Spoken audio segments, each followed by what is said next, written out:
Donc, on voudrait vous poser certaines questions aujourd'hui sur vous, votre parcours et ce que vous avez passé durant votre handicap et après votre guérison. Mhm. Et donc, on commence. Alors, quelle a été la cause de votre handicap et à quel âge avez-vous guéri? Alors, la cause de mon handicap, elle est pas forcément très connue et très identifiée, puisque c'est une ostéochondrite. Donc, c'est un problème, pour pas parler trop en termes scientifiques, c'était un problème au niveau des hanches, au niveau articulaire également, qui faisait que je n'arrivais plus à marcher, en fait. Ah, Donc, d'accord. la cause, le pourquoi ça arrivait, là, ça a été un mystère un peu pour l'équipe du coup de médicale. Donc, ça peut être peut-être le fait d'avoir commencé à marcher un peu tôt. J'ai été assez précoce à ce niveau-là, apparemment, de ce qu'on m'a raconté de mon enfance. Donc, peut-être que je n'étais pas assez formé et j'ai été assez rapidement debout à marcher et peut-être à trop solliciter mon bas du corps et peut-être que c'est une des raisons. Ah, d'accord. Comment avez-vous réussi à surmonter les obstacles liés à votre handicap pour devenir danseur? Ben déjà, faut savoir que le moment où je suis devenu danseur et le moment où j'étais en situation de handicap, il y a presque pas de lien, dans le sens où il y a énormément d'écart en termes d'années. Quand j'étais en situation de handicap, c'était à peu près dans les 5, 6 ans, voire 7 ans. Et en fait, après, j'ai commencé à danser réellement. C'est devenu ma passion lorsque j'avais environ 18 ans. Donc, vous voyez, il y a quasiment plus de 10 ans qui passent. Donc, je ne pensais pas forcément, il n'y avait pas un lien entre le handicap et la danse. En tout cas, comment j'ai pu surmonter cette épreuve-là et cette période, c'était surtout grâce à mon entourage, d'une certaine manière, puisque j'ai eu une famille qui m'a beaucoup aidé, qui a fait en sorte que malgré tous ces soucis au quotidien, eh ben, on puisse me porter, donc me faire sourire d'une certaine manière. Donc niveau moral, j'ai été très soutenu. Et puis après, pareil, le fait que le handicap, j'ai su aussi le gérer d'une certaine manière parce que j'avais aussi les outils, notamment un fauteuil roulant. Ça paraît un peu simple dit comme ça, mais sans fauteuil roulant, c'est très très compliqué. Donc déjà, ne serait-ce qu'avec ce dispositif-là, j'ai pu j'ai pu être transporté quasiment partout. Et comme je le disais, c'est même les personnes autour de moi aussi qui ont fait que ça m'a beaucoup aidé parce que notamment ce fauteuil roulant, j'étais en primaire et il y a beaucoup de monde, par exemple, qui m'aidait à me déplacer, etc. Donc voilà, c'est surtout par rapport à mon entourage, je dirais que qui m'a beaucoup aidé en fait, à faire en sorte que cette période se passe au mieux. Donc, vous n'avez pas subi de l'harcèlement ou on vous a mis à l'écart parce que vous étiez une personne en situation de handicap. Alors oui et non. Le harcèlement, je dirais pas que ça a été aussi loin.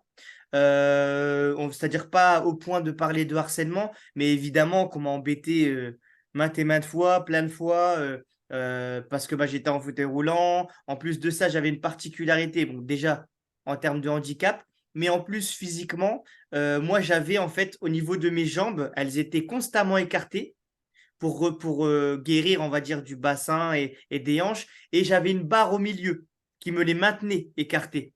Donc, c'est assez spécial. Pour vous raconter une petite anecdote qui est un peu rigolote, j'ai un ami d'enfance qui m'a connu quand j'étais en situation de handicap. Aujourd'hui, j'ai 30 ans, donc ça fait déjà plus de 20 ans en fait qu'on se connaît et qui, lui, m'a connu en tant qu'en situation de handicap. Et ben lui, dans le quartier, il pensait par exemple que c'était une troisième jambe en fait qui poussait d'une certaine manière avec les deux jambes. Donc, vous voyez, quand on est enfant, on peut croire plein de choses. Donc, malheureusement, cette différence physique avec le plâtre, tout ça, c'était un peu compliqué. Je pouvais avoir quand même pas mal de reproches, de petits pics. Mais non, en tout cas, pas de harcèlement, clairement. D'accord, d'accord. Pourquoi avez-vous choisi la danse? Quelles étaient vos motivations? Est-ce que votre entourage vous a incité vers la danse ou est-ce que c'était votre propre choix? Ça, c'est une très bonne question. Parce que moi, au final, j'ai quelque chose en lien en fait avec mes parents. Mes parents adoraient danser. Alors, c'est pas du tout des danseurs professionnels, Ah, mais Je pense que le fait de les voir quand c'était des soirées familiales, quand c'était des mariages, quand c'était juste en écoutant de la musique dans la voiture, de les voir un peu bah, s'agiter, entre guillemets, et puis ben, apprécier la musique tout en dansant, et ben, ça me donnait envie, en fait, et même la musique aussi. Ils écoutent beaucoup, beaucoup de musique, donc forcément, c'était des choses qui pouvaient ben, me pousser, en fait, à m'exprimer à travers la musique. Et bah, le chant ne me parle pas, mais par contre, bah, pour exprimer aussi la musique, c'était aussi, c'est aussi la danse qui est là pour s'exprimer. Et du coup, bah, c'est ce que j'ai choisi. Et comme je vous l'ai dit, j'ai choisi ça très tard quand même parce que ben, j'ai commencé, je pense que j'étais en seconde, donc du coup au lycée. Donc je pense que j'avais à peu près 17 18 ans. Donc bah, aujourd'hui, c'est mon métier. Mais voilà, c'est pas, j'ai pas commencé tout petit dans des associations ou dans des écoles. Ça s'est fait assez tard. D'accord. Durant vos... On a vu que vous aviez fait de nombreux spectacles et tout. Quelles sont les réactions que vous avez reçues du public et de l'industrie de la danse en tant qu'ancienne personne en situation de handicap? Alors, pareil, excellente question. Au niveau des spectacles, euh, en soi, ben, moi, des fois, c'était un peu compliqué pour moi, dans le sens où aujourd'hui, contrairement à des personnes en situation de handicap, j'ai été en situation de handicap, mais je ne le suis plus. Donc, on va dire faire un spectacle où je montre que je suis en situation de handicap et je finis le spectacle en étant parfaitement valide, ben moi j'avais un peu peur d'afficher ça devant en fait un public et parfois devant un public qui est en situation de handicap. Parce que ça, je l'ai fait plusieurs fois. Donc généralement, ben, pour le public qui est valide, on va dire, ben, pour eux, c'était une grande surprise parce que souvent, moi, je rentre sur scène en fauteuil. Donc, c'est un peu pour leur donner cette illusion et leur faire croire en fait que je suis en situation de handicap parce que c'est le but aussi du spectacle. Donc ça, par exemple, ça les mettait un petit peu comment dire, dans un petit moule où ils se disaient, OK, donc en fait, il est en situation de handicap, il l'est vraiment.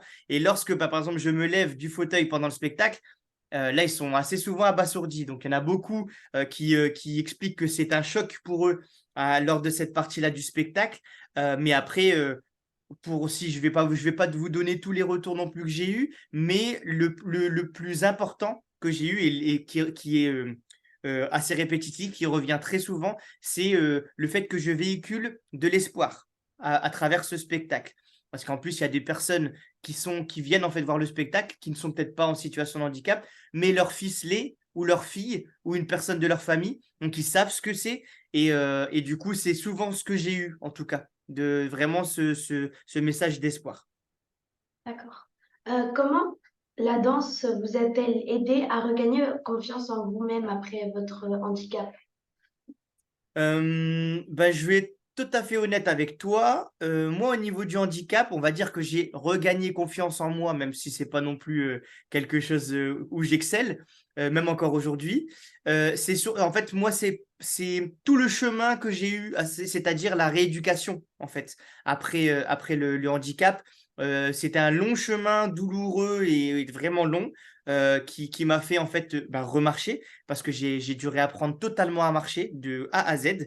Donc ça, par exemple, c'est quelque chose qui m'a en soi redonné confiance. Et puis, ben, d'avoir l'air normal, même si ce n'est pas le mot du tout à coller au mot handicap. Mais nous, quand on l'est, ben, on se dit, ah ça y est, je peux revivre une vie normale d'une certaine manière. Donc forcément, ça rassure, puisque ben, j'aurais pu aussi rester dans cette situation de handicap. Donc je pense que c'est surtout de pouvoir remarcher et d'avoir la chance de réutiliser mon corps comme je ne pouvais avant. Donc c'est ça, je pense, qui m'a surtout aidé et qui n'a pas eu forcément de lien au niveau de la danse parce que, comme je vous ai dit, c'était très long avant que je commence la danse. Et notamment, encore une petite anecdote, je ne pensais pas du tout à mon handicap quand je danse, à part quand je fais le solo, évidemment. Mais avant ça, quand je suis un grand compétiteur à l'international. Et ben, faut savoir que pendant ces plusieurs années où j'ai voyagé énormément, où j'ai fait beaucoup de battles, etc., ou même de spectacles, et ben, à aucun moment, je pensais à mon handicap. J'y pensais plus du tout, en fait. Et c'est justement ma mère, à ce moment-là, lorsque j'ai eu mon plus grand palmarès, qui m'expliquait, mais tu t'imagines jusqu'où tu allais alors que, ben, il y a encore 15 ans peut-être, tu étais en fauteuil roulant. Et c'est là où petit à petit, j'ai commencé à réaliser. en fait, clairement, de là où je venais en soi. Et donc, grâce à vos expériences, comment avez-vous utilisé votre expérience pour la danse et comme vous êtes un danseur, pour sensibiliser les autres à la diversité de la danse? Alors, déjà, le fait que moi je sois tombé amoureux de la danse hip-hop, et déjà c'est déjà très varié parce que dans la danse hip-hop, il y a plusieurs styles. Donc en soi, ça veut dire qu'il y a plusieurs communautés et puis le monde entier aussi est adepte du hip-hop. Donc si moi je fais du hip-hop en France, je vais aller aux États-Unis ou au Japon. On va parler un peu la même langue, c'est-à-dire le hip-hop avec le vocabulaire dansé, etc. Mais c'est pas pour autant qu'ils n'ont pas leur patte à eux. Ils ont leur signature.